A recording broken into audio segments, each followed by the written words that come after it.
Hello students, हमने आपसे topic पढ़ा था इशू ऑफ शेयर, जिसमें हमने आपसे कुछ वीडियोस में पहले के वीडियो में बात की कि कंपनी क्या है, कंपनी के फीचर्स की बात की, कैपिटल शेयर्स की बात की, इक्विटी शेयर्स, प्रेफरेंस शेयर पे बात की।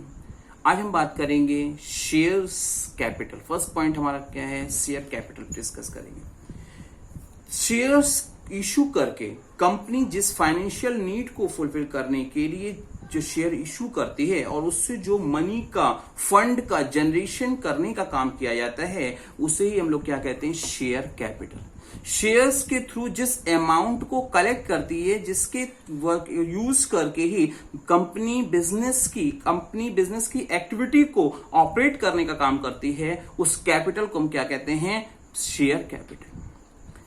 हम बात करेंगे कितने तरह की शेयर कैपिटल हो सकती है। Kinds of share capital. First, जिसे हम कहते हैं अथॉराइज्ड शेयर कैपिटल। अथॉराइज्ड कह सकते हैं आप इसे, रजिस्टर्ड शेयर कैपिटल कह सकते हो, नॉमिनल शेयर कैपिटल कहते हो, किसी भी नाम से आप इसे जान सकते हो। आपको पता है कि किसी भी कंपनी का जब रजिस्ट्रेशन किया जाता है तो कंपनी के रजिस्ट्रार ऑफिस में मेमोरेंडम ऑफ एसोसिएशन, जिसे कंपनी का चार्टर कहा जाता है, वो सबमिट करने की हमारे को जरूरत होती है, जिसमें 6 क्लॉज के बारे में आपने शायद पढ़ा होगा। जिसमें हम बात करेंगे, शेयर चैप्टर पढ़ रहे हैं तो इसमें बात आती है कैपिटल क्लॉज। इसमें एक क्लॉज होता है जिसे हम कहते हैं कैपिटल क्लॉज।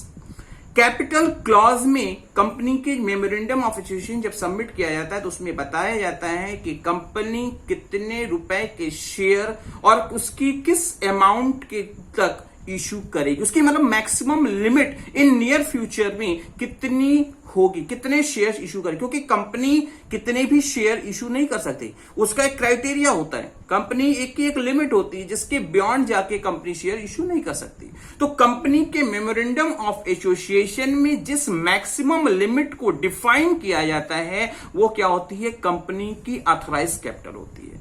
उससे ज्यादा शेयर्स किसी भी कंडीशन में कंपनी मार्केट में प्रोस्पेक्टस इशू करके नहीं इशू कर सकती। ये कंपनी की क्या होती है, ऑथराइज कैपिटल आप कह सकते हो, रजिस्टर्ड कैपिटल कह सकते हो, या नॉमिनल कैपिटल इस नाम से जान सकते हो। सेकंड होती है शेयर कैपिटल की बात करेंगे तो इशूड शेयर कैपिटल, क्योंकि वो तो ऑथराइज तो मैक्सिमम लिमिट है, वो नियर फ्यूचर में हम इतनी मैक्सिमम इशू कर सकते हैं, इसके बियॉन्ड नहीं जा सकते। बट कंपनी क्या करती है, जैसे जैसे उसे फाइनेंस की नीड होती है, मनी की रिक्वायरमेंट होती है, मार्केट में प्रोस्पेक्टस इशू करके पब्लिक को ओपन ऑफर देते हुए कंपनी क्या करती है, शेयर इशू करने के लिए एप्लीकेशन की डिमांड करती है। फॉर एग्जाम्पल, कांच कंपनी को किसी पर्टिकुलर प्रोजेक्ट के लिए किसी फाइनेंस की रिक्वायरमेंट है, उसने 10,000 शेयर्स की एप्लीकेशन निकाल दी, प्रोस्पेक्ट इशू कर दिया, 20,000 शेयर्स का एप्लीकेशन कर दिया, 40,000, 70,000 है, 1 लाख, और उसकी जो पर शेयर वैल्यू हो उसके अकॉर्डिंग उसको वो क्या करती है, इशू कर सकती है।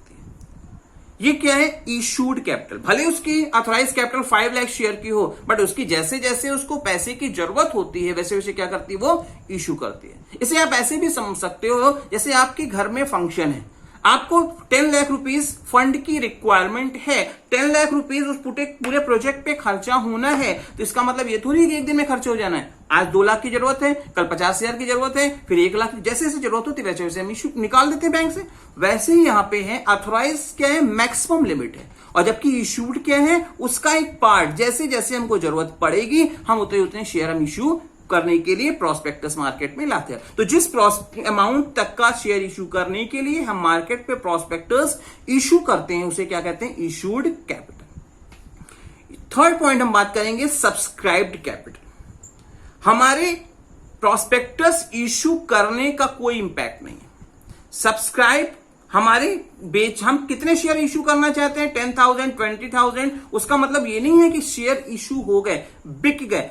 हमारे शेयर कितनी लिमिट तक हम इशू करना चाहते हैं और उसको इशू करने के अगेंस्ट में कितनी सब्सक्रिप्शन आ रही है, कितनी सब्सक्रिप्शन आ रही है। हम 10,000 शेयर इशू करना है, हो सकता है 5,000 के कस्टमर आए, 5,000 ही लोग अप्लाई करें, 8,000 अप्लाई करें, एप्लीकेशन हो सकता है कि कम हो जाए, ज्यादा हो जाए, बट कभी भी सब्सक्राइब्ड कैपिटल आपकी इशूड से ज्यादा नहीं हो सकती। अगर एप्लीकेशन 12,000 शेयर्स के लिए आ जाए और आपने केवल 10,000 के लिए प्रोस्पेक्टस इशू किया है, तो रेस्ट ऑफ 2,000 जो सरप्लस आपके पास एप्लीकेशन आएगी उसको या तो हम रिफंड कर देंगे या आगे एक फ्यूचर में उसको एडजस्टमेंट करेंगे। मतलब इसका मतलब यह है कि इशूड कैपिटल से कम हमेशा, इशूड कैपिटल से ज्यादा कभी भी आपकी सब्सक्राइब्ड नहीं हो सकती।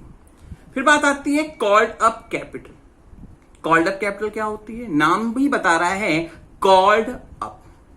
कॉल्ड अप का मतलब होता है कंपनी जो शेयर इशू करती है उससे क्या करती है, थोड़ा थोड़ा करके पैसा मांगती है। कुछ पैसा एप्लीकेशन के साथ मांग लिया, कुछ पैसा अलॉटमेंट के साथ मांग लिया, कुछ first call, second call, third call and so on.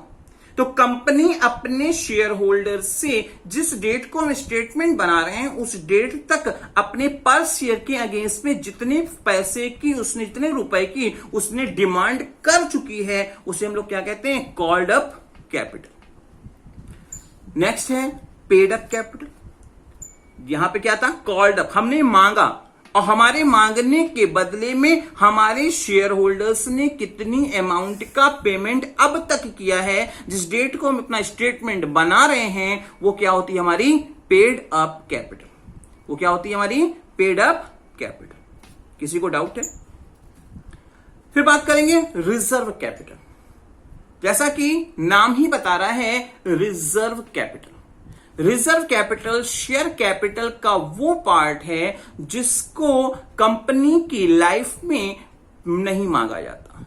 इस तरह ये कैपिटल वो कैपिटल होती है जिसके बोर्ड ऑफ डायरेक्टर्स जिसे पहले से ही अनाउंस कर देते हैं कि 100 रुपीज का फॉर एग्जांपल शेयर है और उसमें पहले से अनाउंस है कि 10 रुपीज, 15 रुपीज पर शेयर हमारी क्या होगी, रिजर्व कैपिटल होगी, जिससे कंपनी की पूरी होल वर्किंग लाइफ में कभी भी नहीं मांगा जाएगा। और इस पैसे को केवल और केवल कंपनी के वाइंडिंग अप होने की सिचुएशन में, इट मीन डिसोल्यूशन होने की सिचुएशन में, अगर प्रेजेंट अवेलेबल फाइनेंस से हमारी रिक्वायरमेंट पूरी नहीं हो रही है तभी इस पैसे को हम अपने शेयर होल्डर से डिमांड करते हैं। अदरवाइज इस पैसे को कभी भी पैसा नहीं मांगा जाएगा। मतलब कंपनी के डिसॉल्व होने की कंडीशन में अगर फंड की डिफिसिट जनरेट हो जाए तो ही इस पैसे को मांगा जा सकता है, अदरवाइज इस पैसे को कंपनी से कभी भी, अपने इन्वेस्टर से, अपने शेयर होल्डर से कभी भी डिमांड नहीं करती है।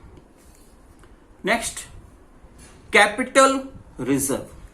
कैपिटल रिजर्व उस रिजर्व को कहते हैं, उस अमाउंट को कहते हैं जो कंपनी को कैपिटल प्रॉफिट से प्राप्त होता है। कैपिटल प्रॉफिट मतलब वो प्रॉफिट जो हमारी रेगुलर इनकम नहीं है, जो हमारा रेगुलर जॉब नहीं है, जो हमारा बिजनेस का काम नहीं है। फॉर एग्जांपल किसी एसेट्स को बेचने से फायदा हो जाए, सिक्योरिटी प्रीमियम से पैसा मिल जाए, हमको क्या हो जाए, शेयर फॉरफिट हो रहे हैं, फॉरफिट करने से कुछ प्रॉब्लम हो जाए, कैंसिलेशन करने से, तो मतलब एक एबनॉर्मल एक्टिविटीज से कभी भी, जो नॉर्मल रूटीन वर्क नहीं है, उससे आपको अगर कोई भी पैसा प्राप्त होता है, कोई भी प्रॉफिट जनरेट होता है जिसे हम लोग कैपिटल प्रॉफिट कहते हैं, और तो इसे क्या कहा जाएगा, इसको हम लोग कैपिटल रिजर्व में ट्रांसफर करेंगे। बट इस अमाउंट को कंपनी डिविडेंड देने में कभी भी यूटिलाइजेशन नहीं कर सकती। आपको मैंने बात किया शेयर कैपिटल पे, हमने आपसे बात की काइंड्स ऑफ शेयर कैपिटल पे। एक बात करेंगे हम लोगों को स्ट्रीट इक्विटी शेयर्स।